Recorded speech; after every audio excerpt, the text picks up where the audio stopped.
Langkah pertama, kita didihkan air, lalu masukkan 3 cabai merah keriting, 13 cabai merah rawit, 2 siung bawang putih. Ini kita rebus sampai semuanya itu empuk.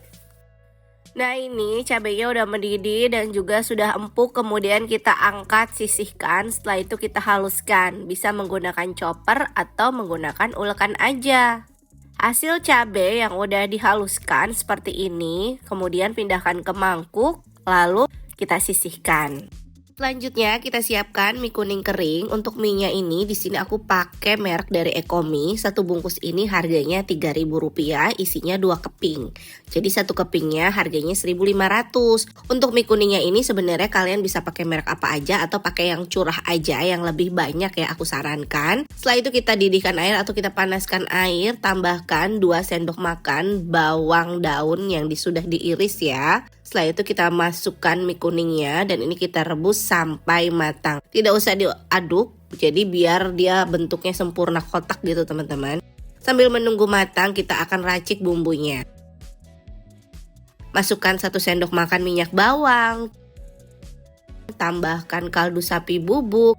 Lalu di sini aku pakai bumbu atom ya, kurang lebih sebanyak setengah sendok teh seperti ini. Setelah itu kita tambahkan kecap manis secukupnya aja dan juga 1 sendok makan saus sambal. Setelah itu kita pakai sedikit sambal yang sudah diulek. Untuk level satunya ini aku pakai setengah sendok teh aja. Lalu kita tambahkan cabai bubuk kurang lebih setengah sendok teh juga untuk level 1. Setelah itu kita aduk rata seperti ini. Nah, biar lebih mantap lagi di sini aku tambahkan sedikit saus tiram ya teman-teman, kurang lebih sedikit aja. Setelah itu kita aduk rata. Nah, kalau sudah tercampur rata dan mie-nya ini udah matang, udah mendidih, kemudian kita ambil ya, kita saring mie-nya. Setelah airnya sudah tidak ada, baru kita tuangkan ke dalam bumbu yang sudah kita racik. Setelah itu ini kita aduk sampai semuanya tercampur rata.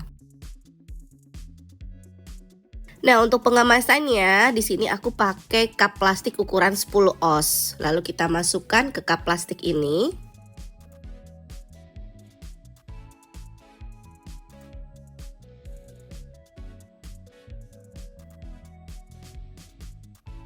Seperti ini ya teman-teman.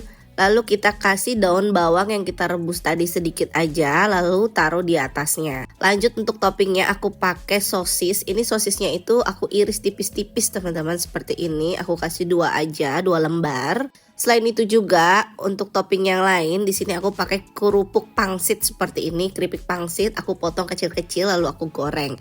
Nah, seperti ini aku jual dengan harga 3.500 ya teman-teman, atau disesuaikan aja dengan harga jual di daerah masing-masing dan harga modal di daerah masing-masing. Untuk sendoknya di sini bisa pakai sendok atau garpu, tapi di sini aku pakai sumpit aja, aku potong bagian tengahnya. Terus yang udah kebuka itu aku ganjel pakai kayu sedikit, jadi dia sumpitnya itu tetap kebuka teman-teman. Ini tuh rasanya enak banget, pedes ya, racikannya juga pas. Untuk toppingnya kalian bisa sesuaikan aja. Dan untuk harga jualnya di sini kalau menggunakan cup seperti ini mulai dari 3.000 sampai 3.500 bahkan 4.000 juga bisa teman-teman. Jadi disesuaikan aja. Mie level ini untuk level kepedasannya bisa disesuaikan aja. Nah, kalau misalnya level 2, level 3, level 4 itu dikalikan saja karena level satunya kepedasannya itu tingkatnya hanya setengah sendok teh aja. Mie level ini bisa dijual di rumah aja, di teras rumah, bahkan di sekolah juga bisa, atau di tempat yang banyak kantor, kos-kosan, pabrik juga bisa banget teman-teman ya. Sampai di sini dulu ide jualan dari Dapur Ibu Acep. Terima kasih sudah menonton video ini. Jangan lupa subscribe dan bagikan resep ini ke sosial media kalian semuanya, serta aktifkan tombol loncengnya supaya kalian tidak ketinggalan resep terbaru dari kami. Terima kasih dan sukses selalu serta selamat mencoba.